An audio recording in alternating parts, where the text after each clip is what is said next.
at the speed of Peterson shifting gears. Five and a hope the official wait for you. It's going to be a repeat of yesterday. Hogginsborough in action going to the line with United Healthcare. There's a fair amount of worry amongst the Marseille supporters, and why not?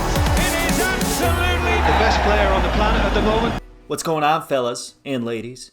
Check out my new hat, Pulsed Electromagnetic Therapy. I know you've probably never heard of it. It's probably above you, honestly, but I saw Tom Brady was using one of these to elevate his athletic performance. I figured it's good enough for Tom Brady and the other pros. Well, it's good enough for me, right? What's going on? Today we're going to look at ozone therapy and its use in athletics. Adrian Peterson, Cristiano Ronaldo, Cutelaba, a ton of cyclists are using ozone therapy to enhance their performance. But that's not necessarily a good criteria for us to start using ozone therapy for athletic performance. We need to do our due diligence to ensure that ozone therapy may actually work for this stuff, not just take the pros' word for it. They can be fooled just like anybody else. So today we're going to address the question, does ozone therapy work as a performance enhancer in athletics? Before we get into ozone therapy and its use in athletics, there's a couple of things we need to qualify.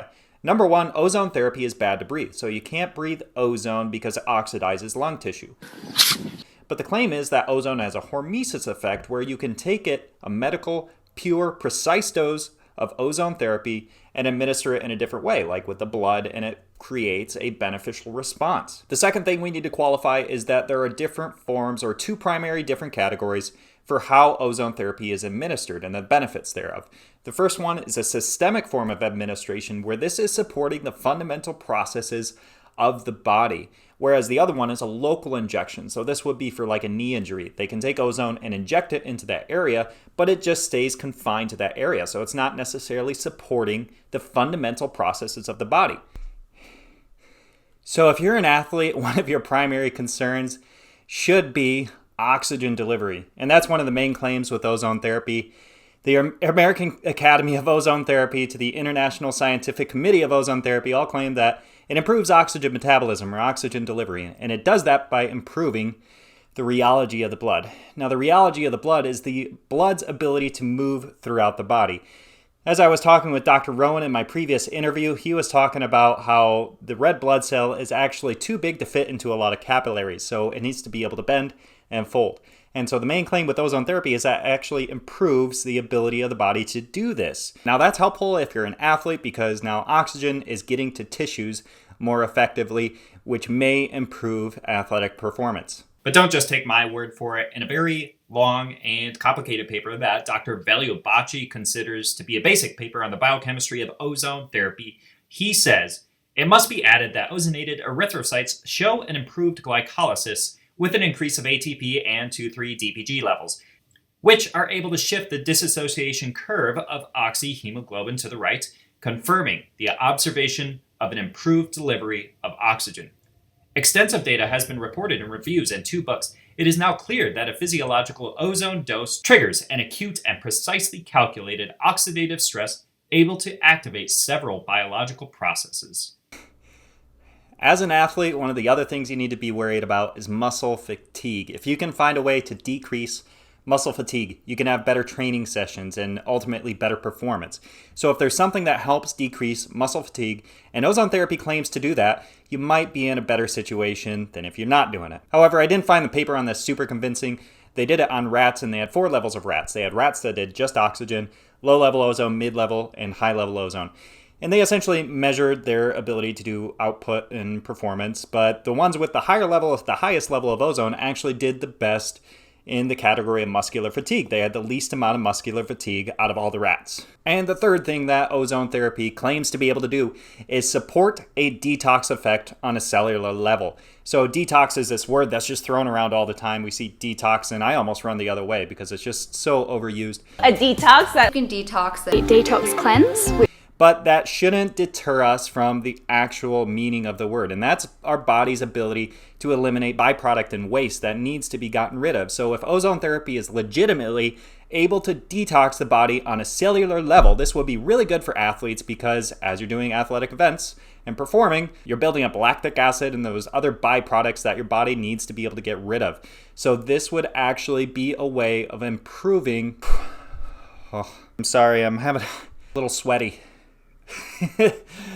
But this would be a way of actually improving the recovery time. Now, if you can improve recovery time, a lot of top-level athletes, they focus just as much on the recovery as they do the training. Recovery is a very important aspect because it keeps you healthy and it keeps you at the top of your game. Now, ozone in athletics isn't just limited to the systemic treatments. They also have the local ones, like the injections I was talking about. So if I had like tennis elbow or something, I could actually take ozone and inject it right into the elbow, and that would help stimulate growth factor, so they claim. So this will help speed up the healing response time, calm down some of the inflammation, and do some beneficial things. So this could be really useful for athletes who have injuries. A lot of high-level athletes know that an athlete who trains pretty well for 12 months out of the year is going to do much better than an athlete who trains really, really good for 10 months out of the year. That consistency is super important for them. So if you can find something that's going to help speed up the healing time or reduce the likelihood of further injury, that's going to help out a lot. Well, hey, if I was going to use ozone therapy to up my game, how is it actually administered? Well, fair question. So the primary way is that ozone therapy is administered for the systemic benefit through something called major autohemotherapy. And this is where they pull the blood out of the body, just like 60 cc's up to 300 cc's, and they infuse it with the ozone-oxygen mixture and then reintroduce it back into the body. The second way, which I don't really like to say, but it is the most studied and it's really commonly used, is rectal insulation. And most athletes actually use this because the major autohemotherapy they can't do. It's banned by most athletic regulatory agencies because it's considered blood doping technically, because they're taking the blood out and putting it back into the body. Blood doping is different because they take it out weeks in advance and then put it back in right before the event. This is done within a 40-minute window, but it's not the ozone therapy that's banned. It's the taking the blood out and putting it back in that's banned, blood doping. So that leaves a lot of athletes who choose to do rectal insufflation. Not my favorite thing to say, not very glamorous, but it's been studied quite a bit and it's claimed to be pretty effective. The third way, which I'm not as much of a proponent of, is ozone saunas. So this is where they do a sauna that goes up to the neck and they just pump ozone gas into that. And they claim that by opening up the sweat pores, ozone is able to get in and stimulate a beneficial effect within the body. So logically, it makes sense that ozone therapy would work for athletic performance if it actually does what the claims say it does. However, there's not much clinical data. There is one, Dr. Minkoff, who says he sees up to a 15% increase in performance output through ozone therapy. But we really don't know with clinical data whether you get a 50% increase or a 0.5% increase. So that kind of leaves us not really knowing on the range or the spectrum at which ozone therapy is effective for athletic performance. So it leaves me a little bit curious, to say the least. So I figured the best way to know, does ozone therapy really work for performance enhancement, is to try it out myself. So we're going to try out an ozone therapy. We're going to test my performance before and after and see what the results are. So what we're going to do to test the athletic performance and the increased athletic ability of the ozone therapy is I'm going to run a mile. We'll see how fast I go. We'll come back, we'll do the ozone therapy, and then we'll run another mile and see how fast I'm able to do that. How fast was that? 10 minutes. All right, that's pretty slow, but let's do the ozone and see if I get any better. So we got our ozone treatment done. I'm feeling good, I'm feeling spectacular. We're gonna run another mile here. And this time, I decided to up the ante with a couple of added weights. So let's see what happens.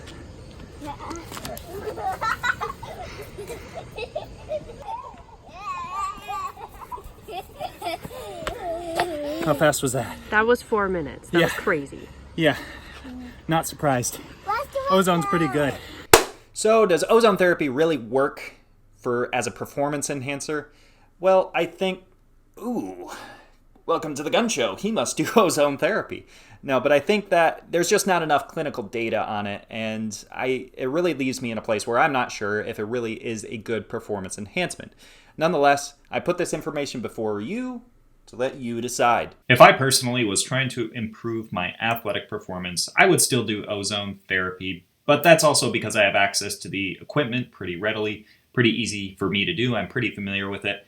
But I've heard a lot of feedback from people who do athletic performance sports, and they get good results with ozone therapy. So that kind of leaves me in a space of this anecdotal versus some of this biochemistry stuff. So we really still just don't know where it sits, but When it comes down to it, if I was trying to improve my athletic performance, one of the pieces of that would be ozone therapy. Well, if you're wondering why I was so sweaty in this video, it's because I want to support a company that I've been using for a long time. So you might be familiar with exercise with oxygen therapy, EWOT. So exercise with oxygen therapy, you're just on a treadmill, you're on a bicycle, and there's a reservoir or a bag that goes to your mouth. And the reservoir is full of oxygen. So as you're exercising, you're actually breathing in a high concentration of oxygen. And this is supposed to help oxygenate your tissues. But Live O2 did one better when they added in altitude contrast. So now, instead of just having the standard EWOT system where you're just breathing the oxygen, you can actually be on that bicycle or that treadmill and train for a short period of time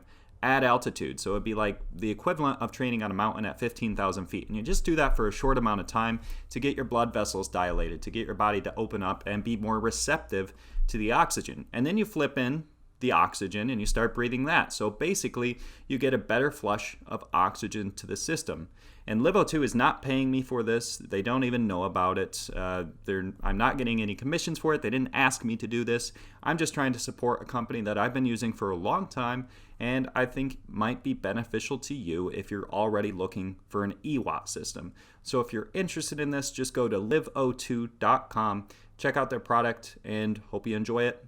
Let's get back to the video. So thanks for watching. This is Micah with Dr. Ozone, and until next time, Ozonauts.